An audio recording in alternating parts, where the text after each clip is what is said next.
there a reason that I wouldn't want to? Only if you're like, so say if this were a 2007 computer, you might not want to. Just because the computer itself may not be able to handle the software. But this would. But this would be fine, yes. Would be fine. Mhm. Okay. Yep. All right. Okay. Another thing, just as an FYI or an asterisk, if you ever want to know if you should update or if you can, on our website, whenever the software comes out, there's a Mac OS compatibility, and it'll tell you if you're good to update or what computers from this year going forward or this or later. It'll tell you what to do. So you should be. We always give you lots of support tools out there for that as well. Okay. Could you add external memory to this? You cannot, sadly. That's the thing about a lot of our newer machines is now that they're all soldered to the board. So you have to buy it the way that you want it when you buy it, with whatever storage, whatever processing speed, like all that stuff. You got to buy it when you buy it because you cannot. Now I think the only machine that we still have that you can do that is the Mac Mini, I believe, and maybe the 27-inch Mac iMac. Everything else you gotta buy it how you want it. So whereas mine only takes 4 gigs, that takes 16. This is what it is. It came with. This is how it was that's when you your- bought it. okay. Yes. When you bought it came with 4 gigs of RAM. Okay. This one has 16 gigs of RAM. Okay, on it. gotcha. Okay. But his, you could add to because it's all. He cannot. Mm-mm. Oh. No. This If is my now 11. your yes, Oh. because yours is 2011. The late- the We later. back then we could change. Oh. You could go into the bottom, open it up, and see move it, change out your battery, change your put more RAM in it. But we stopped that when we started soldering things to the board and flash storage and in 2018 they don't want to give you all that. You might mess something up. They're like, don't do that. Stay. So that's the key on that. And then 2 tabs over is another important tab I want to point out. This is the storage tab. The storage tab shows you basically the storage that you are using on your specific computer, okay? As you add more and more things, you will start to see that line fill up. Now, depending on... You got a lot of stuff there. Carol has a lot of stuff. I know, So, and I and the need to cool take thing that is, one the cool thing is depending on the software that you're running, it will tell you what it is. Or if you hover over it, it'll tell you. But yours is color coded down the bottom, so it still tell you what it is. And you just hover over yours, and it'll tell you what it is. Yeah. Okay. So we changed different things, and where can I find a user manual for my computer? This is where you find it, right there. Whenever you go to the Mac resources, you can click on the user manual. It will take you to Safari, to Apple's website, and depending on the computer that you have, you'll see the user manual for that specific computer. So yours will be MacBook Pro, yours will be MacBook Air, MacBook Pro, MacBook Pro, MacBook Pro, and then iMac for whenever you get it, okay? So it'll give you the user manual. So some of the things that I'm going through, you will see that there, but it's also pages and pages and pages if you decide to want to print it out. I would, 'cause it's probably a lot. It's like a couple hundred pages. But that's where you can see your user manual, okay? Now, what would the MacBook Help give you? Mac Help is just when you click on it, it just takes you to our website. Oh, for us to For- ask questions, chat. Or your user, and it gives you more like information, a table of contents, and all that jazz. Okay? So it's like your user guide. Sound good? So what's the difference between the resources and the Mac resources? So Operating this is system. your software, this is your computer. Gotcha. Yep. So OS means operating system or your software.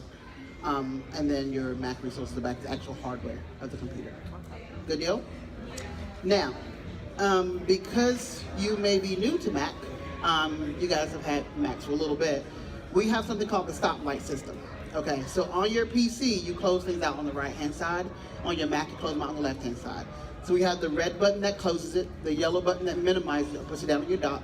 When there is a green button, it maximizes the screen, okay? It maximizes the window. You don't always see one, like right now, I don't have a green one, so I cannot make that big, okay? This is the size this will always be, I can't make it any bigger. Make sense? Yep. So let's go ahead and close out of that little booger right there. Just gonna show you a couple other things that you find under that Apple again. You see also, this is where you can shut down your computer. This is also where you can log out. So if you have multiple users on your computer, you can log out here. You could restart the system. You can lock the screen. You can do lots of different things under this Apple menu as well, okay? So that's just what other things I want to show you here, okay? Sleep. Sleep just puts it to sleep. You know how you close your computer? Yeah. It puts it to sleep. Okay. So if you tap sleep right now, it'll just go to sleep. Okay? And then you tap this. the keyboard to wake it back up. Questions about the Apple menu? Everybody good? Yes. How often do you recommend completely shutting down? The question was, if you didn't hear this, how often do I recommend completely shutting down? I don't shut mine down often. If for some reason something starts to lag or go a little bit slower, then I'll restart it. I hardly ever shut it down. I restart more than I shut down. But I generally keep mine sleeping, so I just close it and let it go sleep. Okay? Sound good? All right, so we can just click away from that and it'll make that Apple menu go away. Now I'm going to point out something else in the top left corner. Now you see where it says Finder. Now Finder is something that I go through in the intermediate class. Because you have Finder here, you also have Finder here, but we'll talk about those in the intermediate class. But what I want to point out is that you see how Finder is in bold letters, okay? From File to Help is basically about whatever is in bold. So if I click on another application, this is going to change that application name. And then from File to Help is going to be about whatever's in bold. Make sense? Okay, So, say that again. I didn't. okay, yep, I'm going to show you too. So right now it says Finder, and then from File to Help is going to be related to Finder, whatever's in bold, okay? So if I open up Safari, when I click on Safari, you see now it says Safari.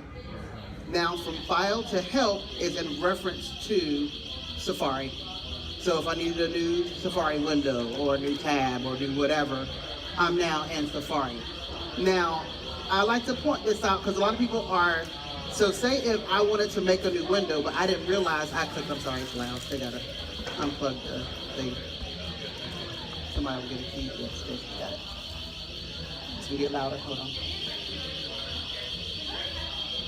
Pause for the pause. Okay, thanks. Okay, so something's got unplugged. So if for some reason I accidentally just clicked in my screen, just clicked away from this window, you notice how it still says, now it says Finder, but Safari is still open. So I can't make a new Safari window because I'm not technically in Safari. Make sense? Okay? So if I then click back in this window, now it says Safari and now I can make a new tab. So just basically just so that you are aware of what you're in when you're in something. If you're trying to do something, make sure you're in the right application. Okay, that I need you to go over that again. 'Cause Okay. that's one thing happens all the time that drives me crazy. Exactly, yes. Okay. So right you're now, saying when I go into Safari down here, click it, you so see it how it changes says it up Safari. there. Exactly, exactly. So if for some reason you accidentally clicked over here, you see now it says Finder, but Safari window is still open. So if I go back here, And then I'm back it in says Safari again, yes. Okay? Okay. Make sense? Yeah. So it's just basically making sure you're aware of what you're in. So when you're doing something that you're trying to do, make sure you're in the right application. So if you want to print something in File, it'll print whatever's in bold. Yes. It'll print what you, yes. Because you have something on the screen so you can print. Okay? Make sense? Sound good? So that's really all I want to show you in that quadrant up there, just kind of give you an idea of what to pay attention to up there. And just as another little asterisk, the help menu on all these things are very helpful. So if you're in Pages and you want to like, what the heck, how do I do the help menu? I promise you it's helpful. If you don't know what Pages is, I'll tell you in a minute. Okay? So left quadrant, we feel okay? Any questions? Feeling okay? Cool. Let's jump to this side. Okay. Now, you may see things on your menu bar that I don't have up here, which is totally fine because you probably added things to your computer that I don't have on this one. But I'm going to go through and tell you what they are, just to kind of understand what they are. This first little guy is for AirPlay. So does anybody have an Apple TV? Know what an Apple TV is? Ever heard of an Apple TV? Yeah. Heard of an Apple TV? Heard of it? Heard of it? Heard of it? Heard of it? Okay. You guys know what it is? So think of it like you know what a Roku is, or a Sling TV, or Fire Stick. Same kind of thing. It's just Apple's version. It's a little black box that you plug into a TV where you can stream TV. This symbol right here allows you to wirelessly mirror any Apple device, phone, iPad, computer, to a TV through the Apple TV. The Apple TV plays as a conduit. Now I am mirroring my computer, but I'm using an adapter.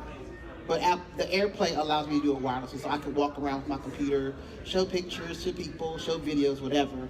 So the Apple TV just plays as a conduit, but you can do it with a cable and adapter as well. So could I plug my phone into this and see my pictures on my phone on my screen? Yeah, but that's not AirPlay. That's just moving. That's just tethering this to that. This is, say, if you wanted to wirelessly do that.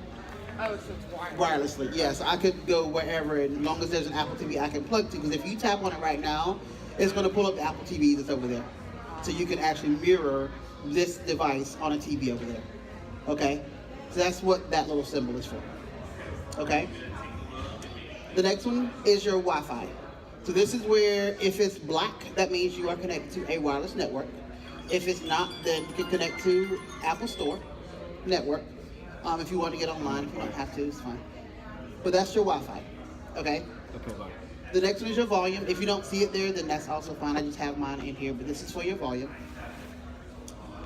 You guys, laptop people will see this. If you buy a desktop, you won't see the battery because you'll be plugged in all the time. But this is for your battery. If you want to see the percentage or would like to see the percentage of your battery, just click on that and it'll give you the option to say show percentage.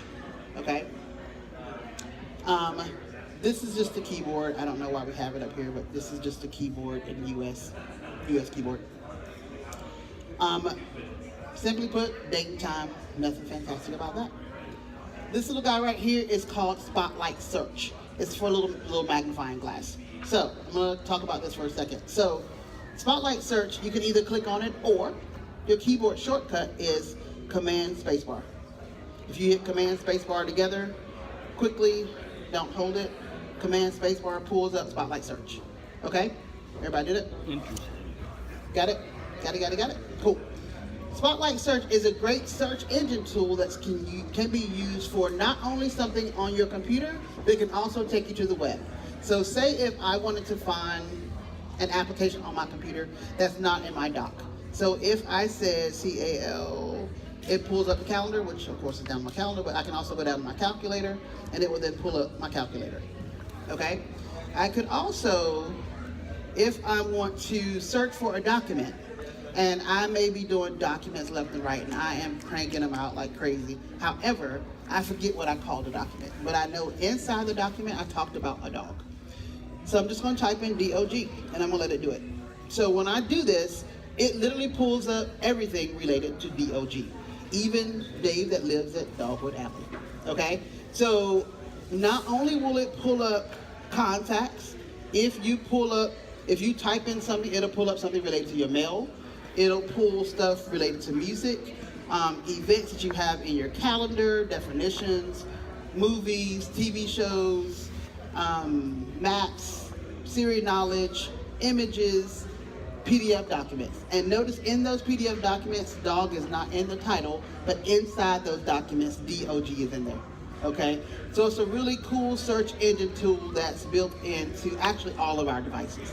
Not just the computer, it's also built into your phone and your... That's what I was just thinking. Yeah, it's built into your phone and your iPad as well.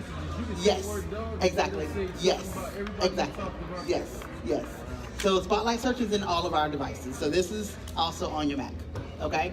So it's a great tool that you can use for searching lots of different things, okay? So that's your Spotlight Search. You can just click away and it'll go away. If you're at least on Mac OS High Sierra, or Sierra, I forget which one it came in.